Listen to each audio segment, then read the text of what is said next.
इस वीडियो के अंदर हम जानेंगे कि कैसे आप एक आईएएस ऑफिसर बन सकते हैं। स्टेप बाय स्टेप प्रोसेस आपको इस वीडियो के अंदर बताया जाएगा कि आपके आईएएस बनने के लिए आपको कौन सा एग्ज़ाम देना होगा और वो एग्ज़ाम में कितने पेपर आपके आएंगे और वो पेपर कितने मार्क्स के रहते हैं, उनका सिलेबस क्या रहता है, ये भी आपको इसी वीडियो के अंदर पता चलेगा।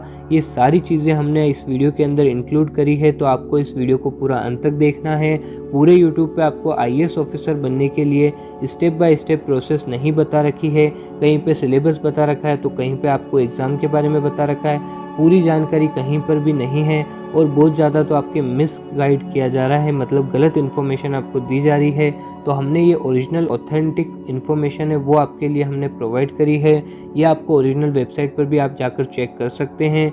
तो देखिए, अगर आप आईएएस ऑफिसर बनना चाहते हैं या फिर आप एक आईपीएस ऑफिसर बनना चाहते हैं या फिर आप एक आईएफएस ऑफिसर बनना चाहते हैं, अगर आप इन तीनों में से कौन से भी ऑफिसर में इंटरेस्टेड हैं तो आपको इस वीडियो को पूरा अंत तक देखना है। सबका प्रोसेस सेम रहेगा।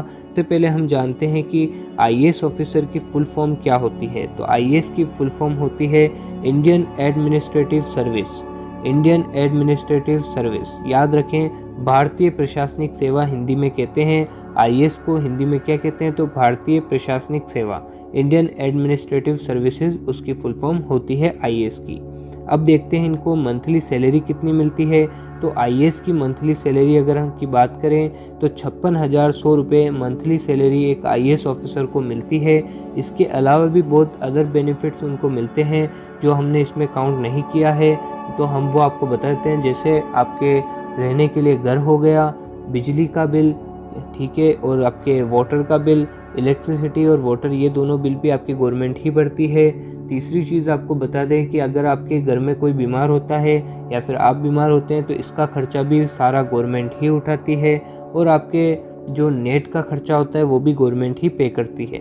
तो ये तो उसके अलावा आपको 56,100 रुपये मंथली सैलरी मिलती है। तो बहुत ही शानदार बात है ये, और आपको इसमें रिस्पेक्ट भी बहुत मिलती है और बहुत सारी पावर आपको आईएएस में मिलती है। वो हम किसी और वीडियो में कवर करेंगे। अभी देखते हैं हम एलिजिबिलिटी क्राइटेरिया, यानी एज लिमिट क्या होती है। तो 21 साल की उम्र में आप आईएएस का एग्ज़ाम दे सकते हैं और एक आईएएस ऑफिसर बन सकते हैं 21 साल की उम्र में।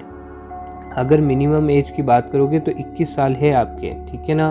तो 21 साल आप मिनिमम मान के चलें। अगर आप 21 साल की उम्र में एग्ज़ाम देंगे तो आप 22 साल की उम्र में आईएएस ऑफिसर बन सकते हैं। तो मिनिमम आप 21 साल, अगर आपके उसी साल में रिजल्ट आ जाता है तो आप 21 साल की उम्र में यंगेस्ट आईएएस ऑफिसर बन सकते हैं। तो मिनिमम एज है आपके 21 ईयर, ठीक है ना। 21 साल से पहले आप ये एग्ज़ाम भी नहीं दे सकते हैं। ओके, आगे चलते हैं। एजुकेशन क्वालिफिकेशन, यानी एजुकेशन क्या होनी चाहिए एक आईएएस ऑफिसर का एग्ज़ाम देने के लिए, आईएएस का एग्ज़ाम देने के लिए या आईपीएस के लिए। इन सब के लिए आपकी ग्रेजुएशन होती है डिग्री, ठीक है, ग्रेजुएशन डिग्री होनी चाहिए। क्वालिफिकेशन क्या होनी चाहिए, तो ग्रेजुएशन डिग्री होनी चाहिए, ठीक है ना। अब ग्रेजुएशन डिग्री में बहुत से बच्चों को कन्फ्यूज़न रहता है कि हमने इसमें ग्रेजुएशन कर रखा है, इसमें कर रखा है। ओवरऑल आपको ग्रेजुएट होना चाहिए, यानी किससे भी आपने ग्रेजुएट कर रखा हो, बीए से आप ग्रेजुएट हो या बीटेक की वजह से आप ग्रेजुएट हो, उसमें कोई भी फ़र्क नहीं पड़ता है। या कौन सी आप स्ट्रीम में हो, यानी आप कॉमर्स में आप ग्रेजुएट हो या फिर आप आर्ट्स में ग्रेजुएट हो या फिर आप साइंस मैथ्स में या साइंस बायो में, किसी में भी आप ग्रेजुएट हो तो आप यूपीएससी का एग्ज़ाम दे सकते हैं, यानी आप एक आईएएस ऑफिसर बन सकते हैं। तो ग्रेजुएशन कंप्लीट होना ज़रूरी है। इसमें एक और पॉइंट आपको बता देते हैं जो एडिशनल इन्फॉर्मेशन है, कि अगर आप जैसे बीए कर रहे हैं, बहुत से बच्चे आईएएस के लिए बीए करते हैं क्योंकि सिलेबस इसमें थोड़ा सेम मिल जाता है तो इससे हेल्प होती है, तो बीए करते हैं बहुत से बच्चे ग्रेजुएशन के लिए। जिनको फिक्स होता है कि आईएएस ऑफिसर ही बनना है तो वो बीए ही करते हैं, ठीक है ना। तो वो बीए के अगर वो थर्ड ईयर में यानी लास्ट ईयर में हैं तो भी वो एग्ज़ाम दे सकते हैं, ये आप याद रखें। अगर आप ग्रेजुएशन के लास्ट ईयर में हैं तो भी आप यूपीएससी का एग्ज़ाम दे सकते हैं, बस आपकी एज 21 होनी चाहिए। अब देखते हैं, अगर आपको आईएएस ऑफिसर बनना है तो उसके लिए जो एग्ज़ाम कंडक्ट कराता है वो यूपीएससी कंडक्ट कराता है, जिसकी फुल फॉर्म की बात करें तो वो होती है यूनियन पब्लिक सर्विस कमीशन, ठीक है, यानी हिंदी में कहते हैं संघ लोक सेवा आयोग। तो संघ लोक सेवा आयोग ही आपके आईएएस, आईपीएस या आईएफएस ऑफिसर के लिए एग्ज़ाम कंडक्ट कराता है। ये सारे एग्ज़ाम एक साथ ही कंडक्ट होते हैं, रैंक के अनुसार आपको पोजीशन मिलती है। तो देखते हैं हम तीसरी चीज़, जो आपके एग्ज़ाम होगा आईएएस के लिए, आईपीएस के लिए, तो ये आपके 3 स्टेज में एग्ज़ाम होगा। अब ये तीनों स्टेज को हम अच्छे से समझेंगे। पहले आप नाम देख लें। प्रीलिम्स एग्ज़ाम सबसे पहले होगा, फिर आपके मेंस एग्ज़ाम होता है, फिर इंटरव्यू प्रोसेस आपके शुरू होती है। आगे चलते हैं, अब इसको एक एक को हम अच्छे से समझेंगे। तो देखिए आप प्रीलिम्स एग्ज़ाम को, तो प्रीलिम्स एग्ज़ाम के अंदर हम बात करें तो मल्टी चॉइस क्वेश्चन यानी एमसीक्यू आपके क्वेश्चंस आते हैं। इसको ऑब्जेक्टिव क्वेश्चंस भी आप कह सकते हैं। ऑब्जेक्टिव क्वेश्चंस आपके आते हैं। बहुत से बच्चों को एमसीक्यू ऑब्जेक्टिव क्वेश्चन का मतलब ही पता नहीं होता है, फिर कमेंट करके पूछते हैं। तो इसलिए हम आपको बताते हैं हिंदी मीडियम के छात्रों को कि वस्तुनिष्ठ प्रश्न को ही एमसीक्यू कहते हैं, मल्टी चॉइस क्वेश्चंस कहते हैं, यानी अबसरदे वाले प्रश्न आपसे पूछे जाएंगे प्रीलिम्स के अंदर।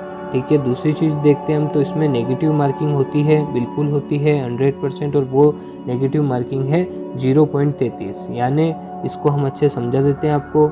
जैसे आपने 4 प्रश्न आपके आए, 4 एक नंबर के प्रश्न है, आपने एक प्रश्न तो सही किया और 3 प्रश्न आपने गलत कर दिए, अटेम्प्ट करके आ गए।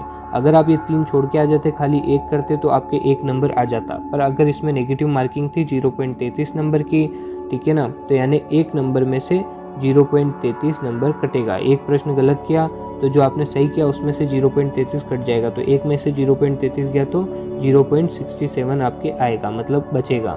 ठीक है, तो 3 प्रश्न गलत किए तो 1 नंबर कट जाएगा। ये आपने तीनों गलत कर दिए तो आपका जो 1 नंबर था ये भी कट जाएगा, यानी आपके 0 नंबर होंगे फिर। तो इसलिए जहाँ पे नेगेटिव मार्किंग होती है वहाँ पे आप अगर कंफर्म है तो ही करके आएँ, बाकी आपके नेगेटिव मार्किंग के चक्कर में जो आपने सही किया है वो भी आपके नंबर गलत हो जाएंगे, वो भी कट जाएंगे। टाइमिंग की बात करें तो 2 घंटे के ये पेपर आपके होते हैं। मार्क्स की बात करें तो 400 नंबर का टोटल आपके प्रीलिम्स एग्ज़ाम रहेगा। अब इसमें बता देते हैं प्रीलिम्स एग्ज़ाम भी आपके पेपर 1 और पेपर 2 होता है प्रीलिम्स के अंदर।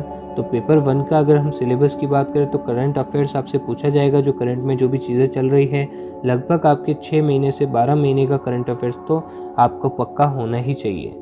ठीक है ना, इंडियन हिस्ट्री आपसे पूछी जाती है, पॉलिटिक्स पूछी जाती है और थोड़ी बहुत चीज़ें होती है, ये आप और अच्छे से वेबसाइट पर देख सकते हैं। आपको इसमें ओवरऑल आइडिया हमने दे दिया है जो आपके रियल है। सेकंड पेपर आपके CSAT होता है, यानी सिविल सर्विस एप्टीट्यूड टेस्ट, यानी सिविल सर्विस एप्टीट्यूड टेस्ट आपके कराया जाता है। सब MCQ बेस्ड होता है प्रीलिम्स आपके। उसके बाद अगर आप प्रीलिम्स क्वालिफाई कर लेते हैं तो आपके सेकंड एग्ज़ाम होगा, वो होता है मेंस एग्ज़ाम। फिर आप मेंस एग्ज़ाम के लिए बैठेंगे। अगर आप पहले वाले पेपर प्रीलिम्स में ही नहीं निकल पाए, क्वालिफाई नहीं कर पाए, तो आप मेंस एग्ज़ाम नहीं दे सकते हैं। और अगर आप मेंस एग्ज़ाम देंगे तो आप देखिए इसमें आपके 1750 नंबर का टोटल पेपर होगा, और ये आपको डिस्क्रिप्टिव और रिटन पेपर आपको देना होगा, यानी आपको इसमें लिखना होगा। पहला वाला तो आपके वस्तुनिष्ठ हो गया, दूसरा आपको लिखने वाला पेपर आपके होगा। ठीक है ना, इसके भी सिलेबस को हम थोड़ा सा आपको बता देते हैं। तो इसका सिलेबस भी आप देख सकते हैं स्क्रीन पे। ऐसे आपको किसी भी टॉपिक पर लिखा सकता है, इंडियन हेरिटेज के बारे में, कल्चर के बारे में, ज्योग्राफी के बारे में, ठीक है ना, और कॉन्स्टिट्यूशन के बारे में, गवर्नेंस के बारे में, जस्टिस, सोशल जस्टिस के बारे में, technology, environment, disaster management, ethics, integrity, aptitude, Indian language, कौन सी भी जो आपकी रीजनल लैंग्वेज है वो आप इसमें चुन सकते हैं, इंग्लिश लैंग्वेज, ये सब आपके मेंस का एग्ज़ाम का सिलेबस रहेगा। फिर जब आपने मेंस एग्ज़ाम क्लियर कर लिया तो आप तीसरी स्टेज पर आ जाएंगे, जिसे हम कहते हैं इंटरव्यू। फिर आपका एक इंटरव्यू होगा और उस इंटरव्यू में आपसे लिया जाएगा, और इंटरव्यू में भी आप क्वालिफाई कर लेते हैं तो आप एक ऑफिसर बन सकते हैं। अब आपको थोड़ी सी एक और जानकारी जो जानना बहुत ज़रूरी है वो भी आप जान लें। तो देखिए आप, सबसे पहला आपका एग्ज़ाम जो हुआ था प्रीलिम्स का आपके एग्ज़ाम हुआ था, ठीक है ना। तो प्रीलिम्स जो आपके एग्ज़ाम हुआ था वो केवल क्वालिफाई एग्ज़ाम है, यानी उसमें आपको केवल क्वालिफाइंग जितने नंबर लाने हैं। अगर आप उसमें टॉप भी कर लेते हो तो भी वो नंबर आपके काउंट नहीं होंगे, केवल आपको वो क्वालिफाइंग पेपर होता है। फिर जो दूसरा आपने मेंस दिया था जो डिस्क्रिप्टिव था, जो आपके मेंस एग्ज़ाम है वो, प्लस आपके जो तीसरे नंबर पे आपने दिया था इंटरव्यू, ठीक है ना। तो इंटरव्यू, तो मेंस और इंटरव्यू दोनों में आपके मार्क्स आते हैं, ठीक है ना। तो मेंस तो 1750 नंबर का, फिर इंटरव्यू भी आपके होता है, तो दोनों के मार्क्स को मिलाकर आपकी रैंक तैयार की जाती है, एयर आता है। तो वो रैंक अगर आपकी हाईएस्ट रैंक आई है, यानी टॉप रैंक में अगर आप हो, तो आप अपने हिसाब से चुन सकते हो कि मुझे कौन सी पोजीशन लेनी है। यानी अगर मुझे IAS ऑफिसर बनना है तो आप IAS फिल कर सकते हैं, अगर आपको IPS बनना है तो IPS, IFS बनना है तो IFS, तो आप अपने हिसाब से चुन सकते हैं। अगर आपकी रैंक इतनी अच्छी नहीं होती है तो उनके हिसाब से जो भी आपकी रैंक है उस हिसाब से आपको पोस्टिंग मिल जाती है, ठीक है। तो ये आपकी पूरी प्रोसेस होती है। अगर इसमें भी आपको कुछ डाउट है तो आप कमेंट करके हमसे पूछ सकते हैं।